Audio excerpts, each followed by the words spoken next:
Sebenarnya belajar dari apa yang udah dipelajarin selama kuliah gitu ya, entrepreneurship, tapi menjadi intrapreneurship gitu. Gimana cara kita innovate buat diri kita sendiri dan bahkan buat perusahaannya gitu. Jadi bisa makin maju lagi.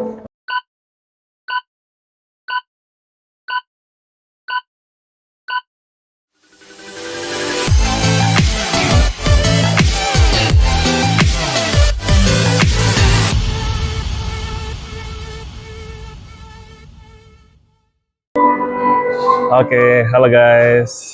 Kita ketemu lagi nih dalam channel Disruption, Dennis Insight on Strategy, Startup, Technology, and Innovation. Oke, nah ini sekarang ketemu nih dengan satu mantan mahasiswi saya di kelas Entrepreneurship dan Innovation. Namanya adalah Holly Rema. Halo. Halo Holly, mungkin bisa perkenalkan diri dulu. Oke, jadi aku Holly Rema, biasa dipanggil Holly, dan baru aja lulus dari IPMI International Business School. Ini salah satu mahasiswi terbaik ya dari IPMI International Business School. Lulus dengan cum laude, hanya summa cum laude atau summa cum laude ya. Loh guys. Wah. Ya waktu itu saya ngajar mata kuliah yang Entrepreneurship and Innovation. Entrepreneurship and Innovation ya. Oke.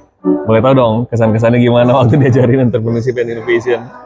Kalau kesannya tuh seru ya, karena kita bener-bener yakin seru. Jangan aja depannya saya aja loh. Beneran seru sih Pak, karena diajarin dari awal gitu kan, gimana cara innovate ya, gimana cara kita cari ide dan sampai ke tahap gimana merealisasikan ide itu. Jadi menarik sih, diajarin step by stepnya gitu. Step by step gitu ya? Iya.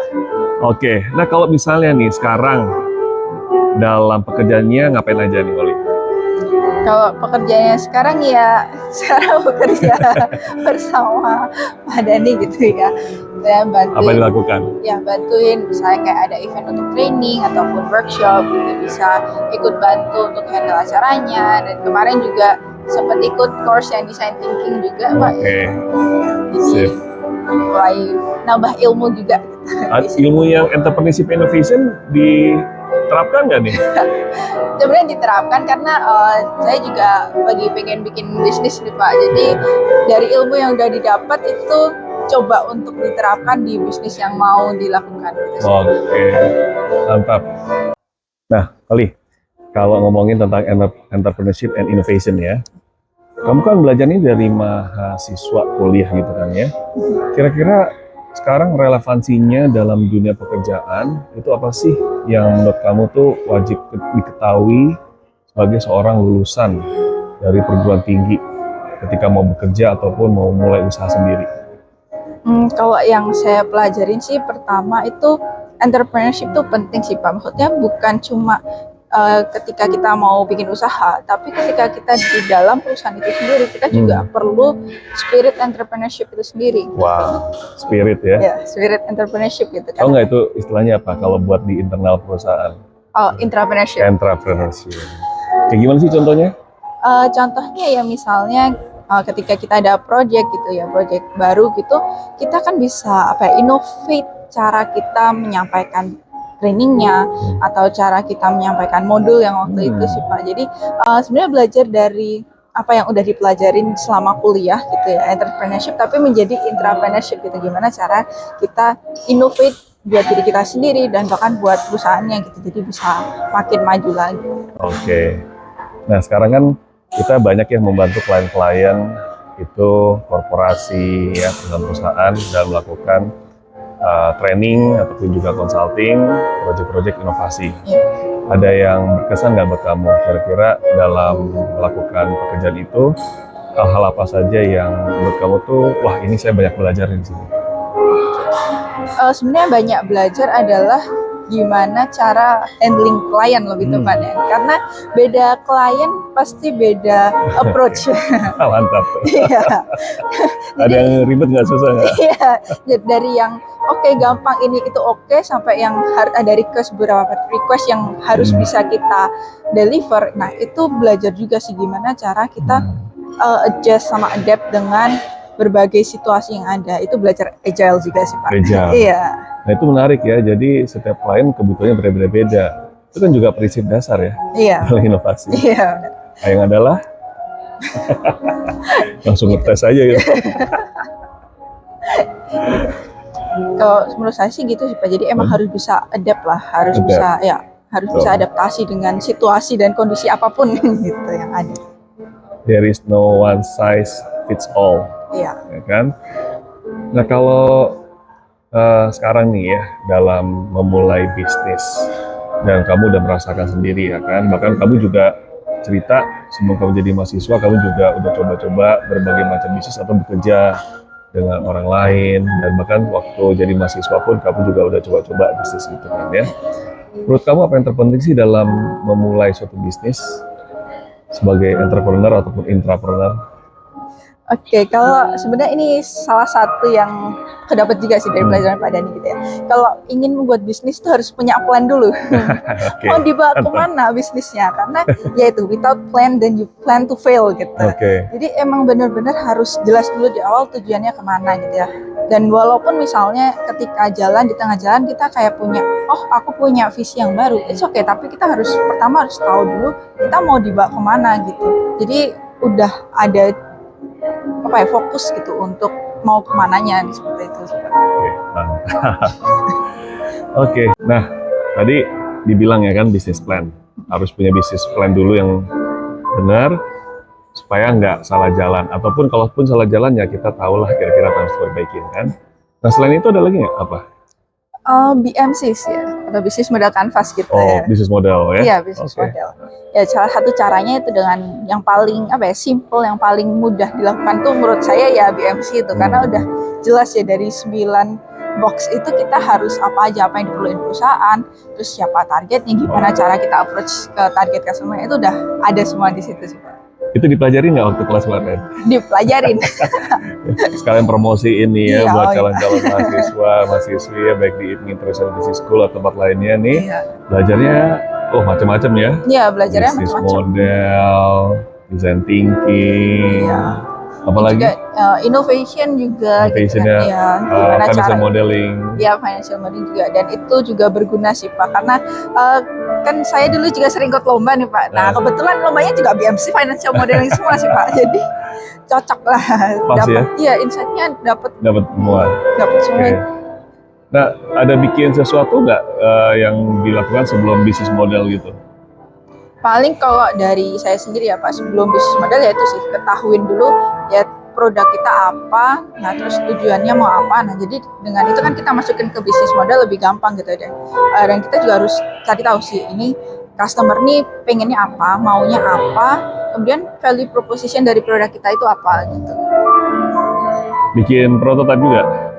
Iya, sempat ada beberapa yang bikin prototipe, apalagi kalau lomba gitu kita dulu sering bikin prototipe misalnya dalam bentuk mock-up aplikasi ataupun apa, itu kita bikin prototipe gitu, jadi lebih kelihatan lah kan. Kalau Pak Dani bilang show don't tell gitu ya Pak ya, jadi itu salah satu contohnya gitu. Oke, mantap. Oke, tadi udah bikin tuh ya produknya apa, kemudian prototipe, kemudian setelah itu udah tahu nih kebutuhan dari target penggunanya kayak gimana kan. Nah, apakah berjalan baik selalu atau ada hal-hal yang harus diperhatikan? Kalau berjalan baik selalu tuh pasti enggak. Oke. Dapat dipastikan enggak gitu ya, karena di tengah jalan bisa aja kayaknya ini kurang tepat atau metodenya kurang tepat, produknya kurang tepat gitu, dan harus ada iterasi berikut-berikutnya gitu. Jadi nggak ada yang namanya sekali produk langsung jadi, itu menurut saya nggak ada sih Pak. Jadi emang harus ya kita dengan prototype, kemudian kan kita testing ya, misalnya tanya orang menurut kalian gimana, kemudian kita dapat feedback, dan dari feedback itu kita bisa bikin iterasi yang terus menerus gitu. Iterasi. Ya, iterasi. Berapa kali iterasinya biasanya? Iterasi bisa sebenarnya tidak terhingga, iterasi itu harus terus dilakukan sih Pak ya. Mantap. Nah kalau begitu ini dikerjakannya berapa lama sih biasanya dalam satu project ataupun satu ide inovasi itu?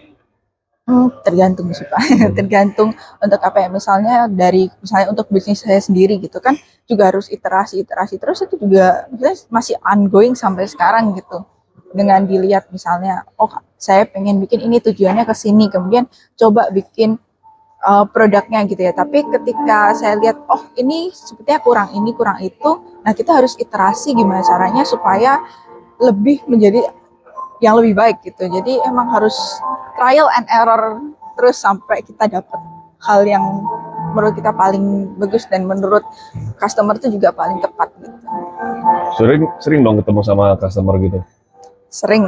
Dan ketika misalnya untuk bisnis ya, jadi misalnya kan saya jualan cake atau kue gitu, sering saya tanya gimana feedbacknya, kurang apa gitu. Nah dari feedback itu saya bisa improve lagi, oh berarti untuk resepnya ini kurang ini, atau saya bisa bikin segmen baru gitu ya, misalnya untuk yang vegan atau yang mereka Vegan, ingat-ingat nih kalau di Ubud ya, vegan ya. semuanya hampir vegan ya. Iya, cuma kan harus ada apa ya, healthy option misalnya gitu ya, jadi bisa berkembang terus sih sebenarnya dengan adanya feedback sama iterasi itu. Oke. Nah waktu kuliah Entrepreneurship Innovation juga banyak melakukan iterasi ataupun juga wawancara dengan customer. Iya Pak, untuk Entrepreneurship and Innovation itu kan dulu kita tugas akhirnya suruh bikin proposal atau bisnis idea gitu kan Pak. Nah kebetulan waktu itu kita bikin food truck gitu ya. Food truck tapi dengan tujuannya ada 2 target. Jadi target pertama buat yang makan atau orang kantoran gitu. Nah target kedua adalah pegawai untuk food truck itu sendiri. Jadi kita pengen targetin perempuan-perempuan yang mungkin mereka putus sekolah atau mereka belum punya kemampuan gitu. Nah kita jadi bikin dari 2 target itu gimana caranya kita menggabungkan kebutuhan sama keinginan mereka di food truck itu. Dan jadi kita juga harus research, kita harus tanya. Kita bahkan waktu itu bikin survei sih Pak.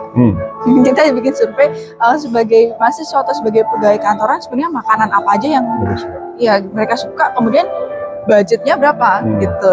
Jadi dengan adanya survei itu kan kita tahu mereka maunya ini. Nah kemudian kita jadi bikin, oh berarti menunya ini dengan harga sekian, dan kemudian untuk food trucknya sendiri akan ditaruh di mana gitu. Itu semuanya dipikirin satu tim ya gitu ya? Iya. Dilakukan prosesnya? Iya, dalam 1 semester itu sih Pak. Itu ya mata kuliah Entrepreneurship Innovation ya? Hasil akhirnya kan juga bisa pitching kan Pak? Iya, pitching kan, waktu itu kan pitching semua kelompok ya. Oke, wah senang banget nih banyak dengar ceritanya ya. Dan ini nggak dipaksakan loh ya ceritanya. Enggak. Ini ditembak, langsung suruh ngobrol ayo. Spontan gitu. Sama unscript ya, nggak ada script ya. Iya, tidak ada script ini. Nah jadi gimana nih saran-saran buat para mahasiswa ataupun yang baru lulus kerja, atau buat para profesional ataupun para orang yang ingin memulai entrepreneurship journey-nya, kira-kira apa yang bisa dilakukan? Oke, kalau dari saya tuh mungkin yang pertama mulai dulu. Mulai dulu aja. Iya, mulai dulu gitu. Misalnya belum tahu mau kemana, nggak apa-apa mulai dulu, tapi dengan kita udah ada niat gitu ya. Dengan udah ada niat kita bisa mulai bikin stepnya. Oh, aku mau ini, aku mau itu. Kita jadi tahu mau kemana. Tapi kalau kita cuma ngawang atau cuma punya impian tapi nggak mau melangkah, juga sama aja gitu. Jadi ya mulai aja dulu gitu. Dan yang kedua itu perlu adanya inovasi. Jadi di setiap hal gitu ya, itu perlu inovasi. Mungkin inovasi bukan cuma buat perusahaan ya, tapi buat diri kita sendiri gitu. Menurut saya itu perlu inovasi. Jadi kita bisa berkembang, jadi skill kita juga bisa nambah, kemampuan kita bisa nambah. Itu menurut saya salah satu inovasi buat diri sendiri gitu. Itu harus terus dilakukan gitu ya. Jadi skillnya nambah terus, dan value kita juga pasti akan bertambah dengan adanya inovasi untuk diri sendiri gitu. Dan juga kalau misalnya di perusahaan, menurut saya ya udah lakukan yang terbaik yang kalian bisa lakukan. Dan kalau misalnya kalian punya ide ataupun punya inovasi yang bisa di-share ke perusahaan, ya lakukan itu gitu kan. Karena menurut saya ya itu penting, karena kalian kerja di perusahaan itu ya itu merupakan salah satu kewajiban atau tanggung jawab kalian gitu ya, untuk juga memajukan perusahaan itu sendiri gitu. Mantap banget. Oke, terima kasih banyak ya Holly atas sharing-sharingnya. Terima kasih juga dan Pak. Tentunya kita berharap semua bisa mendapatkan manfaat ya dari topik kita kali ini. Oke? Sip, jadi itu sharing-sharing dari Holly, Rema. Nah, sekarang kita akan coba nanti bahas lagi ya untuk topik yang lain. Jadi, sampai jumpa lagi di channel Disruption, Dennis Insight on Strategy, Startup, Technology, and Innovation. Bye.